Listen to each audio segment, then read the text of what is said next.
they're used to fill that acoustic test lab. He promised me. He said there were some big ones back here. He was right. Yeah. So these are like full of, I get, is it liquid? Wood? Nitrogen. Liquid, yeah. And then so liquid nitrogen, which they then pump into this acoustic system, and that's how they create these sounds. It's almost like a destructive synthesizer that they're playing in there, where they play back not play back the sounds, but they recreate the sounds of the vibrations involved in a rocket ship launch and stuff like that. Good morning. Liquid nitrogen into the leaf. Oh, it's not? No, Oh, what is that? What's the? We have liquid nitrogen. Yes. And in the second Here we tank, go. we make it gaseous. Yes. So it will expand 700 times.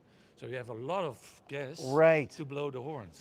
I see. Okay. So we make a volume of gaseous nitrogen. And then you pump it in. we pump I was it in. wondering, because I was wondering how you'd get sound out of the. Okay, fantastic. There you go. This is what happens. This is when you pretend to be smart on television, everything. or then when you're really smart in the real world. I'm David, by the way. Hi, I'm Up. You are? I'm Up. Oop, nice to meet you. Well, thank you very much. Thank you for catching me out. Yeah, there's just I just can't get over all the little things required to get us up there. I mean, it's extraordinary. The funny thing is, And the big what we do here, we test prototypes of spacecraft. Everything we bring in space, Yeah. rockets, launches. But we also test it in prototypes as well. Right. Because more or less all the facilities are unique as well. Right. Oh my God! So you need specific facilities for each specific test, basically. Yeah. What we do, we bring spacecraft in the environment they will be in. Apart from the weights, Right. we can do everything. Right. So the majority we do here is thermal vacuum testing, Yeah. which we bring a spacecraft and a vacuum. Right. That's we And saw. It was the big. and That was we- the big cook, the hot pot well, that I saw. Yeah. over yeah. there. Yeah, the big Yeah, pressurized. that's the unit. medium one. Yeah. We do The have medium. a- Everyone. we do Everyone's have like a that's not much- the biggest one. You know. We yeah. do have a much larger one, Okay. All right. which is all right. called Large Space Simulator as well. You guys are terrible at naming things. I just have to say. But in names, It's a name. everything is in Yeah. abbreviation. Yeah, it's true. Yeah. And yeah. we have very clever people who think, how can we make this satellite fit to this Right. abbreviation? Exactly. Yeah. I played a character on a sci-fi show that was constantly trying to name things and never getting to name them because I would always name them so badly. So I'm glad that the real And scientists. have said it. the funny thing, I've seen satellites here which arrived had a certain name. Yeah. And left with a different name. And in the end, they left with a different name. For instance, Polar Platform, Yes. Yeah. when it was launched, it was Envisat.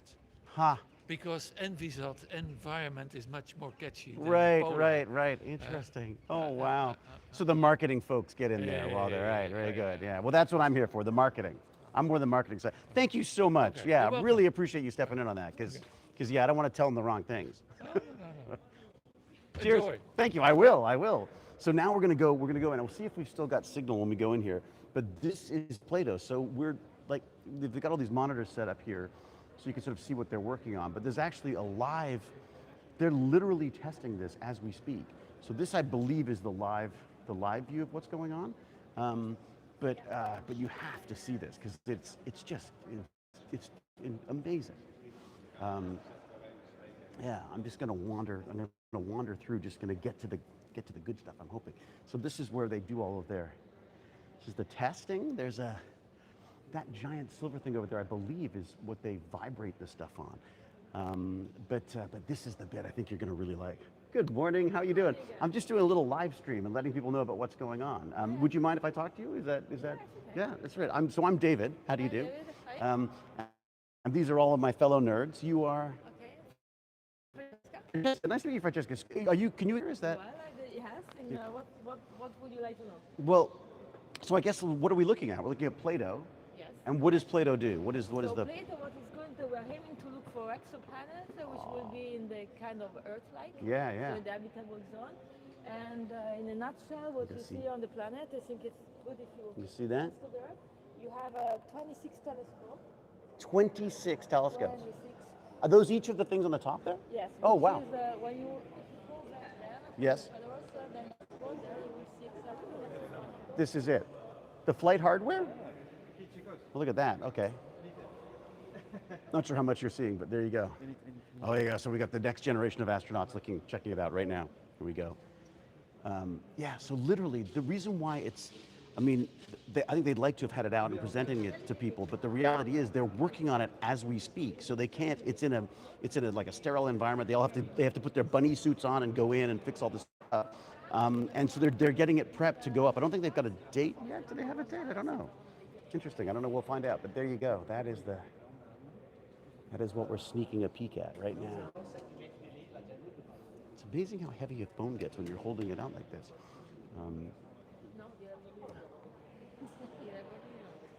So this is the point of Open Day, is you get people from all over who have an interest in science and space, and they get to come in and see stuff that they wouldn't normally be able to see. Like me, I'm also able to see this stuff, which I wouldn't normally they wouldn't let me anywhere near this stuff. But yeah, it's just, I don't know if you can see that there's, like yesterday, there were people in bunny suits. Let me see there. They were little in bunny suits, and they were. It looks like they were sort of making sure things were straight. They were sort of like running little tests on stuff. So there you go. All right, I'll let the next generation of space people get through. But all right, I'm gonna slip through. I'm gonna just slip through behind you. Excuse me. Thank you very much. Thank you very much. I don't want to interfere with it, young. There we go. So fantastic. So there you go. So that's Plato. Like I say, this, if you want a really good shot of what's going on, like that is literally that's what's happening in the lab right now. But of course, because it has to be in this massive, sterile environment and make sure that everything is being is clean and not being messed with. We have to sneak a peek through that little door over there. But there you go. That is the basics of Plato. Discovering terrestrial planets around sun-like stars. So they're basically looking for new homes for us, basically. So, all right, I'll pop back in again when next we find fascinating. Oh, actually, maybe we'll talk to the people at the. What do you think? Because they'll know what's going on. Maybe I can get a little rundown from them before. All right, let's see this. Hello again. Hello, nice to see you. I'm doing a little live stream, and I thought, would you mind just explaining a little bit about what Plato's about? Is that sorry? Haven't even had a coffee yet, and you're like right away. No, so then you would like to know a little bit more. Well, about so it's myself and my fellow nerds, and really just explaining what Plato is about and what you're doing and what you're hoping to do with it would be amazing. Yeah, so Plato is we are really excited about this mission because we've been working for many years in order to get it to space. It will come next year, hopefully. Oh, do you have a date? Do you have like an actual date to leave it? We have December Oh, 26, but it got a may Christmas be present. the beginning. Yeah, nice. But it may be beginning of 27. Right, so then it's still to be decided. Does it go up alone? Does it go up on its own? Is it just? Yeah, it's going alone. It has a CubeSat also, but basically the launch is for Plato. Yes. Right. So And the yes. CubeSat's was one of the smaller ones that can be deployed as And well. then afterwards, after the separation of the satellites, so then there will be a small satellite And where will it be? Like, where is Plato going? Yeah, actually, Plato is going to what we call the second Lagrange point of the Earth Sun system. And then actually, if you have, here the Sun, here the Earth, so then the Lagrange point is behind the Earth. Right. And it's still an equilibrium point where the satellite will be orbiting around. Right, okay. And therefore, it goes there because since we want to find the exoplanets. We're testing the speakers. Yeah, well, we want to find exoplanets around other stars that are similar to Earth in terms of size and mass and so on. So therefore, we need very, very precise measurements and very, very quiet environment. Right. And that's why we are going indeed to L2 in order to have, thermal less stability, interference. less Right, interference. The Earth is relatively far away because it's 1.5 million kilometers from Earth. Wow. So then How long does it take to get there? Between 3 weeks and 1 month. And Oh my then, God, you got to be so excited. This the transfer race is very exciting, and of course when you start turning all of the instruments and starting the first pointing and the first measurements is really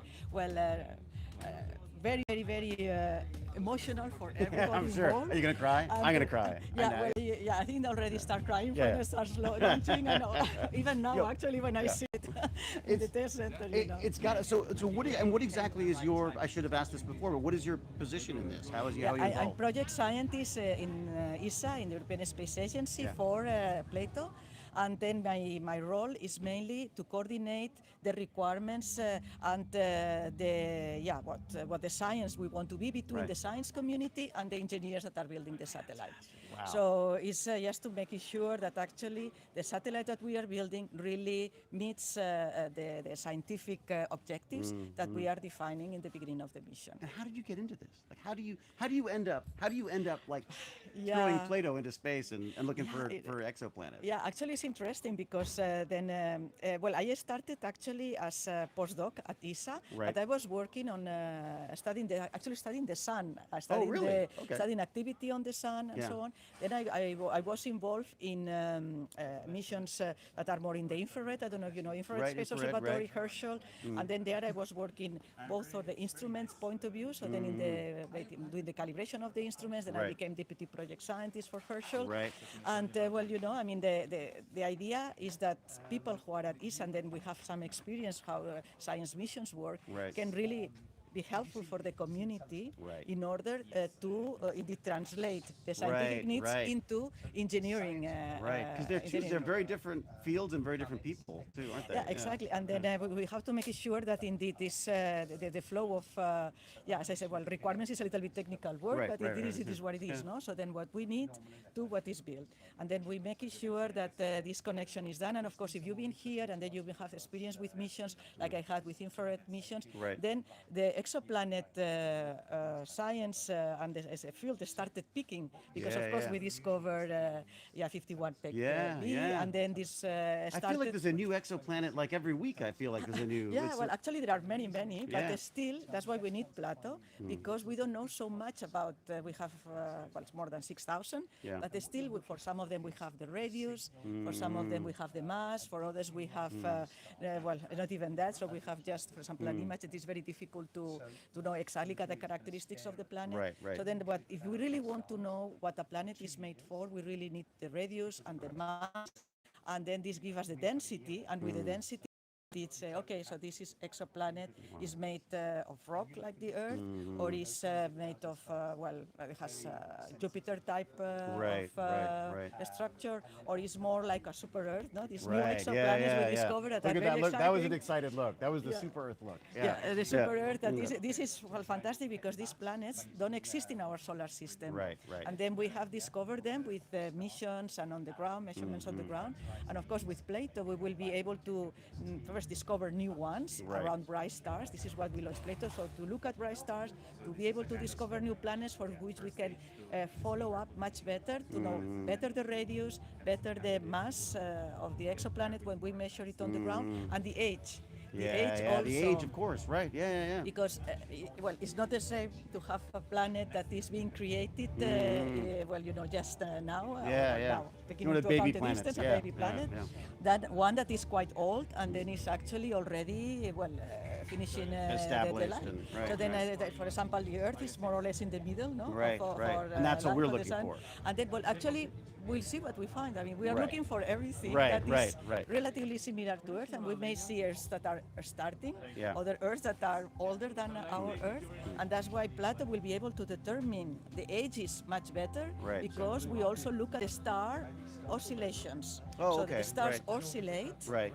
like the sun, of course, also, and then there's a sort of star quakes, and the star quakes give us a measurement of how the star is inside, because there are sound waves. Starquake? Yeah, it's, Oh, that's a great. I love that. just like- yeah, Starquake. it's Okay. exactly the same process as if you have an earthquake. Right. So then, the only, the difference is that in stars, this is a permanent oscillation that even gets into resonance. So you Right. see certain periodic oscillations that are very characteristics for each type of star. Right. So you can identify each specific star And from then- those oscillations. Exactly, and then Wow. you can identify each particular star from this oscillation, Wow. and then you can not only that, but also to know, this is the exact mass, this is the radius, and then where the star is in its lifetime. Right, right. So Wow. if the age, and then of course since planets and stars form more or less at the same time, so the age of the star tells us the age of the planet also. So it's not just planets. You're looking at the stars as well. You Yeah. look, Yeah. and now are there optical telescopes on this as well? I mean, so you'll see optical stuff as well as what sensors are on Yeah. Plato? So Plato is an optical. It works with the Right. optical. Okay. And then that's why we work in the optical, because again we are looking at stars similar to the sun. Right. And then it means that the peak of the light is like our sun, no? It's Right, in the right. visible. Yes, So then we work yeah. in the visible. And there's a good place to look for transits. Right, Because right. the way that Plato will discover exoplanets is by looking at how the light decreases when the planet goes Planet in goes in front front of of the it. star. I know that's amazing. It's like detective work. Yeah, and then actually will be, stars are very noisy actually because they are very active, and then but then they are active. They are also oscillating, so you have all this superposition of variations of light. But then when there are exoplanets, then indeed you see a dip of the light that is much more, let's put it this way, defined in the sense that Right. it goes down with a certain periodicity, with a certain Right. duration. So the more information you have about the sun, the more you can gauge what planets are orbiting it. Also, Right, right. yeah. And then, something that is also very interesting is that Plato will need to look for 2-3 years at the same field of the sky. Right, okay. Because since we want to detect planets with transits, transits don't happen for all the systems, Right, but right. only when the orbit Right, of right. of the exoplanets is. So you got to look at them on for a their- long time to get a sense of what's. Yeah, a long time, and also because sometimes they don't happen. We don't know when they happen. Right. So we are going to observe more Oh my than gosh! Of 100. course, you don't know when they're going to happen, so They you don't don't know. even. We Oh don't know. wow! Yeah. Oh my God! I didn't even think of that. Of course. Yeah. You can't plan for when you're going to see it because you have no idea when it's going to happen. We don't know when it's going to happen. Because we want to discover new ones. Yeah. And then also, if they, for example, like the Earth, that it takes 1 year to go around the sun. Yeah. So then it You means sit for a while. Yeah, you have to wait at least. You want to see 2-3 of these events to Yeah, make yeah. sure that it's periodic and then it happens. So this is going to keep you busy for a while. Yeah, indeed.